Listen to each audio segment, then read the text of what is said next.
नमस्कार बंधू भगिनींनो, आपण फंडामेंटल ॲनालिसिस पाहत आहोत. त्यामध्ये रिलायन्स या कंपनीचा फंडामेंटल ॲनालिसिस पाहत आहोत. या शेअरचे वेगवेगळे रेशो आपण पाहिले. या रेशोनंतर या शेअरचा रिलायन्स या कंपनीच्या शेअरचा चार्ट आपण पाहिला. त्यानंतर या कंपनीशी तुलना करणाऱ्या इतर प्रतिस्पर्धी कंपन्या कोणत्या आहेत त्या कंपन्या आपण पाहिल्या. त्यानंतर रिलायन्स या कंपनीच्या आपण क्वार्टरली रिझल्ट पाहिला. क्वार्टरली रिझल्ट पाहिल्यानंतर आपण प्रॉफिट आणि लॉस, या कंपनीचा प्रॉफिट आणि लॉस ही स्टेटमेंट पाहिलं आपण. त्यानंतर पुढे दिलं आहे बघा, कंपाऊंडेड सेल्स दिलेला आहे या ठिकाणी, म्हणजे 10 वर्ष, 5 वर्ष, 3 वर्ष दिलेलं आहे. या ठिकाणी ग्रोथ दिला, प्रॉफिट ग्रोथ दिलेला आहे. इथे सेल्स ग्रोथ दिला आहे, इथे प्रॉफिट ग्रोथ दिलेला आहे, किंवा नंतर स्टॉकची प्राईस किती वाढत गेली ते दिलेलं आहे, आणि रिटर्न ऑन इक्विटी किती वाढत गेलेला आहे का कमी झाला आहे ते दिलेलं आहे. तर आपण याच्या पुढचा भाग पाहणार आहोत, बॅलन्स शीट. बॅलन्स शीट बघा, या बॅलन्स शीटमध्ये आपल्याला दोन गोष्टी आपल्याला पाहायच्या आहेत, रिझर्व आणि बोरिंग. एकूण रिझर्व तुम्हाला सांगितलं होतं की एखादी कंपनी सुरुवातीला काढताना 10 कोटी रुपये लागले. 10 कोटी रुपये कंपनीला लागले, ती त्या कंपनीची फेस व्हॅल्यू झाली. आणि 1 वर्षानंतर 10 कोटी रुपयावर 2 कोटी हा नफा मिळवला. म्हणून 10 अधिक 2 म्हणजे 12 कोटी. हा 12 कोटी काय झाला, हा मग बुक व्हॅल्यू झाला. आणि तो बुक व्हॅल्यू म्हणजे ते 12 कोटी 2 कोटी हे काय झाले, मग ते रिझर्व झालं, तो नफा झाला आणि तो रिझर्वमध्ये दाखवला जातो. तर अशा पद्धतीने रिझर्व आपण पाहिलं पाहिजे. आणि बोरिंग म्हणजे काय, खर्च किती आहे तो पण पाहिला पाहिजे. तर 2022मध्ये किती आहे बघा, रिझर्व किती आहे आणि खर्च किती आहे.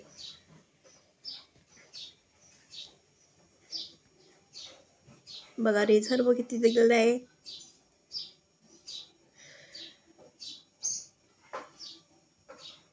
किती दिलेलं आहे, 7,72,720 कोटी रुपये दिलेला आहे रिझर्व. आणि बोरिंग किती दिला आहे, खर्च किती दिलेला आहे, 3,19,158 कोटी रुपये दिलेला आहे. म्हणजे रिझर्वच्या मानाने हा खर्च काय आहे, कमी आहे. मार्च 2023मध्ये बघा, रिझर्व किती आहे, 7,09,106 रुपये आहे. आणि खर्च किती आहे, 4,51,664 रुपये आहे. आणि हा सप्टेंबरचा दिलेला आहे, रिझर्व आणि बोरिंग दिला आहे, खर्च दिलेला आहे. तर हा खर्च आपण पाहिला पाहिजे. तर अशा पद्धतीने आपण रिझर्व आणि खर्च म्हणजे बोरिंग किती आहे किंवा किती खर्च किती आहे हे सगळं आपण याच्यामध्ये पाहू शकतो. तर या दोन गोष्टी याच्यामध्ये आपण पाहू शकतो बॅलन्स शीटमध्ये. त्यानंतर पुढचं आहे कॅश फ्लो, म्हणजे किती कॅश कंपनीकडे, कॅशचा फ्लो म्हणजे प्रवाह किती येत असतो तो दिलेला आहे. मार्च 2022चा हा दिलेला आहे. आणि बघा, हा दिलेला आहे. आणि मार्च 2023चा हा दिलेला आहे. बाकी ह्या इतर गोष्टी पाहण्याची काही आवश्यकता नाही. त्यानंतर शेअर होल्डिंग पॅटर्न दिलेलं आहे बघा, या ठिकाणी प्रमोटर होल्डिंग दिलेली आहे. ती प्रमोटर होल्डिंग किती आहे, 50.30% प्रमोटर होल्डिंग आहे बघा, त्या ठिकाणी दिलं आहे 50.3% दिलेलं आहे. आणि सप्टेंबर दिलेलं आहे, जुलै दिलं आहे, मार्च दिलेलं आहे. त्यानंतर मार्च 2022मध्ये तो 50.66 होता, आणि आता डिसेंबर 2023 50.30 आहे. नंतर फी आय आयज म्हणजे हे तुम्हाला FI म्हणजे काय, फॉरेन इन्स्टिट्यूशन इन्व्हेस्टमेंट करणारे हे आहेत. यांचं प्रमाण किती आहे मग बघा, 2022मध्ये 24.23%, आणि 2023मध्ये 22.13%. आणि DIIs म्हणजे डोमेस्टिक इन्स्टिट्यूशनल इन्व्हेस्टर, यांचं प्रमाण किती 14.23 होतं, आता 16.59 आहे. गव्हर्नमेंट आहे, गव्हर्नमेंटचं किती प्रमाण आहे बघा, 0.17%. LIC वगैरे 0.18%. नंतर पब्लिक म्हणजे आपले सर्वसामान्य किती लोकांनी घेतलेले 10.71% प्रमाण आहे, आता 10.80% आहे. तर अशा पद्धतीने शेअर होल्डिंग पॅटर्न पण दिलं आहे. तर याच्यामध्ये प्रमोटर होल्डिंग चांगली आहे, FIDI यांचं प्रमाण पण चांगलं आहे. जे एकंदरीत विचार केला तर हा शेअर चांगला आहे. तर बंधू भगिनींनो, फंडामेंटल ॲनालिसिसमध्ये मी तुम्हाला सुरुवातीपासून सगळा भाग घेतलेला आहे. जर या सर्व भागांमध्ये तुम्हाला काही शंका असतील तर तुम्ही मला विचारू शकता, आणि जर काही समजलं नसेल तर तेही तुम्ही मला विचारू शकता. मी तुमच्या प्रश्नांची उत्तरं नक्की देईल. पण कोणत्याही कंपनीचा फंडामेंटल या पद्धतीने आपण पाहिला पाहिजे. पण एकंदरीत माझं असं मत आहे की कोणत्याही कंपनीचा शेअर घेताना एवढं फंडामेंटल पाहायला तेवढा वेळ नसतो.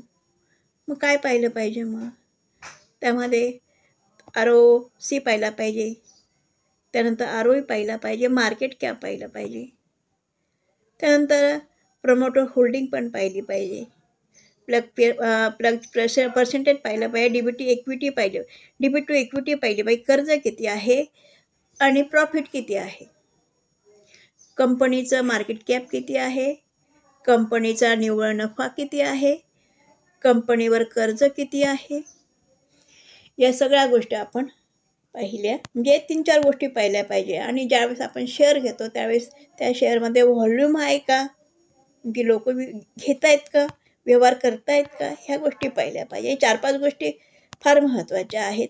बाकी गोष्टी नाही पाहिल्या तरी कारण एवढं पाहण्यासाठी तितका वेळ जाईल, तेवढा तो 1 दिवस पूर्ण एका शेअरचा अभ्यास करण्यात जाईल, किंवा 2 दिवस जातील. त्यानंतर तो शेअर कुठे गेलेला असेल, वरती जाईल किंवा खाली जाईल.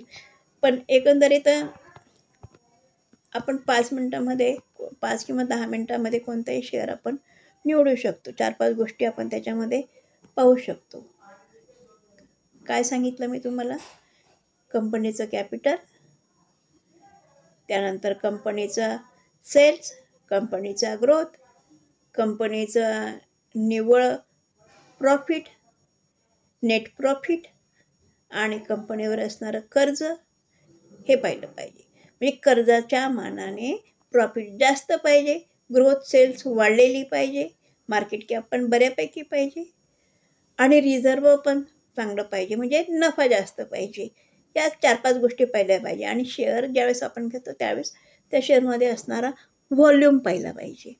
या एवढ्या गोष्टी आपण पाहिल्या पाहिजे. बाकी नाही पाहिल्या तरी चालतील, पण एक तुम्हाला समजावं म्हणून ह्या सगळ्या मी तुम्हाला हे सगळ्या तक्त्यांचा थोडक्यात माहिती करून दिलेली आहे. आपण या ठिकाणी थांबूया.